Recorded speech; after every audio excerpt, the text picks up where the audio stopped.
गुरु मूल मंगल आगार जही सेवत नर होत हैं भव सागर से पार। नम्रता और दीनता से भेंट सतगुरु लीजिए। मैं हूँ शरणागत तुम्हारी मेरे हृदय वासा कीजिए। मैं हूँ शरणागत तुम्हारी मेरे दास अपना कीजिए। बोलो जयकारा बोल मेरे श्री गुरु महाराज की, बोले साक्षी दरबार की जय। बोले श्री परमहंस दयाल महाराज की जय। बोले श्री स्वामी जी महाराज की जय। सतगुरुदेव भगवान मेरे प्राणधन श्री नंगली निवासी भगवान के चरणों में दरबारे नंगली की शान सभी संत महापुरुषों के चरणों में दंडवत प्रणाम करता हूं। दूर दराज से आई हुई सर्व संगत को नमस्कार करता हूं। क्यों करता हूं कि ये मेरे सतगुरु का रूप है। यहां जितने भी लोग बैठे हैं, मुझे नहीं लगता कोई ऐसा बैठा हो जिसने मेरे सतगुरुदेव से नाम दीक्षा ना ली, और कोई ऐसा भी नहीं बैठा जो मेरे सतगुरुदेव भगवान श्री नंगली निवासी धाम में ना गया। कोई बहुत बहुत धन्यवाद आप सबका। इसलिए ये संगत नहीं, ये हमारा परिवार है। क्यों है? क्योंकि हम ठीक है, हम उनकी शरण में आ गए, रंग गए, लेकिन आप घर बैठे भी उस आनंद को लेते हैं। आज बहुत खुशी हो रही है, मैं इस मंच पर पहली बार आया हूं। धन्यवाद करता हूं इस संस्था का जिन्होंने इस बीड़े को उठाया हुआ है संत महापुरुषों के आशीर्वाद से। और प्रार्थना करता हूं एक संत होने के नाते कि हम रहें या ना रहें, ये शाम इसी तरह उसके नाम होती रहे। बस ये एक दुआ है एक संत। और आज आप सब बड़े आनंद में बैठे हो। एक एक जीव पर मेरे सतगुरुदेव की अपार कृपा है। आप लोग देखते हो, अनेकों लोग मेरे गुरुदेव भगवान श्री नंगली निवासी भगवान के चरणों में जाते हैं, आंखों में नमी होती है और प्रार्थना करते हैं। और मेरे भैया आदरणीय महात्मा जी उनको श्री चरणों से लगा करके क्या देते हैं? एक फूल, 2 सिक्के, 2 फल, और 6 महीने के बाद वो क्या हो जाता है? उसका रूप बदल जाता है। वो धन्यवाद करने के लिए श्री गुरु महाराज जी के चरणों में आ जाते हैं। ऐसी कृपा मेरे सतगुरुदेव भगवान की। ना कोई वैद्य वहां नजर आता है, ना कोई डॉक्टर नजर आता है, लेकिन हर बीमारी का इलाज बखूबी किया जाता है। हर बीमारी का इलाज बखूबी किया जाता है, लेकिन उसके लिए हमें क्या करना है? सिर्फ जो अभी परम पूज्य बाई जी बता रहे थे कि हमें उसके नाम से सिर्फ और सिर्फ जुड़ना है, और कुछ नहीं करना। समाधियां तो अब बहुत दूर की बात हो गई। सिर्फ विश्वास को दृढ़ करना है, और जब विश्वास दृढ़ हो जाता है, आप लोग संसार के रिश्ते करते हो, अपनी बेटियों के करते हो, बेटों के करते हो, तो विश्वास होता है ना। वहां पर विश्वास आजकल टूट सकता है, टूट भी रहा है, लेकिन मेरे गुरुदेव पर विश्वास करके देखो। अरे वो जन्नत के रास्ते ना दिखा दे तो मुझे पकड़ लेना। वो मेरे सतगुरुदेव भगवान जिनकी शरण में आज हम सब बच्चे बैठे हैं।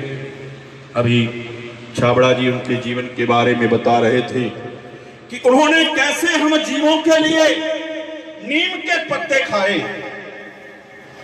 और हम लोगों को आलीशान महल बना करके दिए। ये किसकी कृपा है? मेरे नंगली निवासी भगवान की। वो अगर सोचे हम कि हम कुछ करके बना रहे हैं तो लानत है हम पर। ये उसकी कृपा के बिना नहीं हो रहा। चाहे वो कोई भी संत महापुरुष हो, सब उनकी शरण में ही सब कुछ लेकर आते हैं। तो आज एक छोटी सी बात बताकर वाणी को विराम दूंगा। सहारनपुर के अंदर एक भक्त, उसकी 2 बेटियां और 1 बेटा था। दोनों बेटियों की उसने शादी कर दी और बेटे की भी कर दी। समय बीता, उस बेटे के घर के अंदर 2 बेटियों ने जन्म ले लिया। जब 2 बेटियों ने जन्म लिया तो उस परमपिता परमात्मा की मौज है, क्योंकि जीवन और मृत्यु जो है वो हमारे हाथ में नहीं है, वो परमात्मा के हाथ में है। जो बच्चे के माता पिता थे वो दोनों शरीर छोड़ गए। शरीर छोड़ गए, वो अपने आप को अकेला महसूस करने लगा। लेकिन उसका जो विश्वास था वो सतगुरुदेव भगवान पर इतना था कि वो सांस भी उनके बिना नहीं लेता। अब समय आया, सतगुरुदेव भगवान की कृपा से उसको तीसरे बच्चे की उम्मीद हो गई। जब उम्मीद हुई तो उसके मन के अंदर एक बात आ गई कि मैं जाकर के डॉक्टर से चेक करवा लूं और देखूं कि ये अब क्या है। गए डॉक्टर के पास, जाकर के कहा कि इसका जो है वो अल्ट्रासाउंड कर दीजिए। किया गया। डॉक्टर ने खुले लफ्जों के अंदर अपनी रिपोर्ट में लिख के दे दिया कि भैया इस बार भी बेटी होगी। बड़ा उदास हुआ। दोनों पति पत्नी रात को बैठकर खूब रोए अपने श्री गुरुदेव महाराज जी के चरणों में, कहीं और नहीं। दुनिया को बताओगे तो मजाक ही होगा ना, उसको बताओगे तो कुछ का कुछ हो जाएगा, अभी होगा देखना।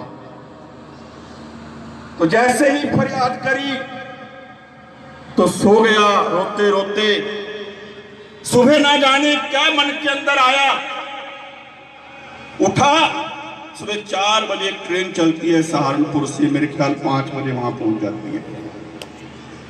उसी ट्रेन पर बैठ करके अकेला बिना किसी को बताए श्री गुरु महाराज जी के चरणों में बैठ गया। जाकर के चौखट पर खूब रोया, खूब प्रार्थना की और उलाढ़ा भी दिया, क्योंकि उसको कोई और नजर नहीं आ रहा था। माँ बाप तो चले गए और बाकी संसार के लोग कितना साथ देते हैं आप सब जानते हो मेरे से ज्यादा।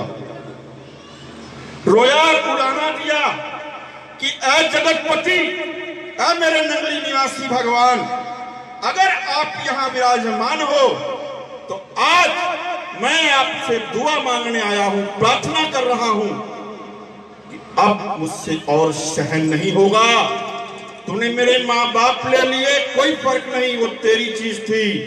मेरे को 2 बेटियां दी, मैं संतुष्ट था, लेकिन अब मुझे बेटा चाहिए। अब मुझे बेटा चाहिए। अगर तूने मुझे बेटा नहीं दिया तो मैं आज तुझे ये वचन देकर कह रहा हूं कि ना मैं तेरी चौखट पर आऊंगा और ना मैं अपने परिवार को आने दूंगा। जब ये बात कही, उदास होकर के घर आ गया। घर आके पत्नी को बताया कि मैं दरबार में गया था और श्री गुरु महाराज जी से प्रार्थना करके आया हूं। अब इसके अलावा और मेरे पास कोई साधन नहीं है, बाकी जो उसकी मौज। रात हुई, उदास थे दोनों, सो गए।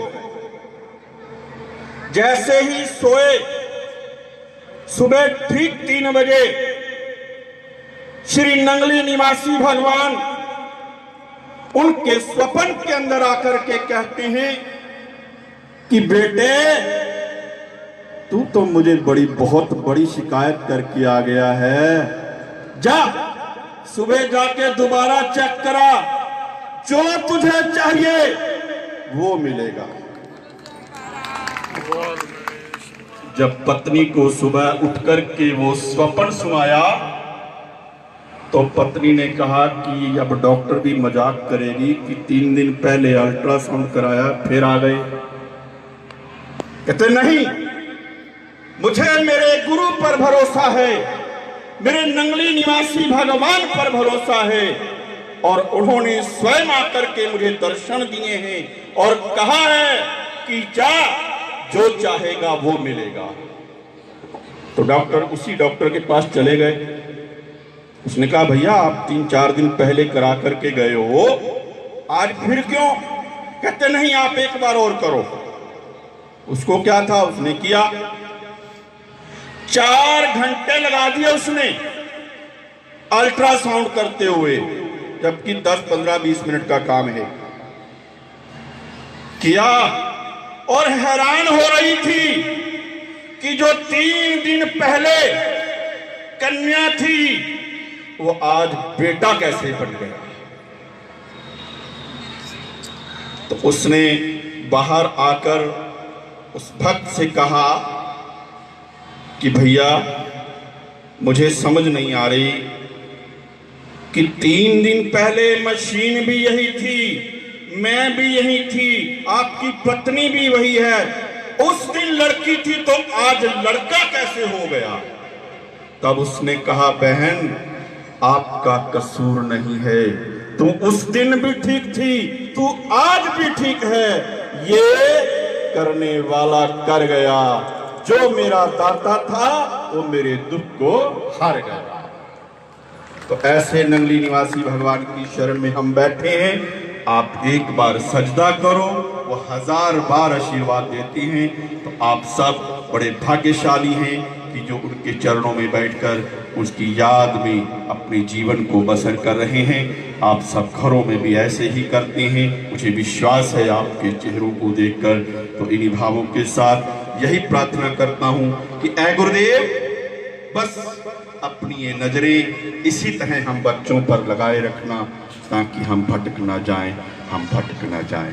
बोलो श्री गुरु महाराज की।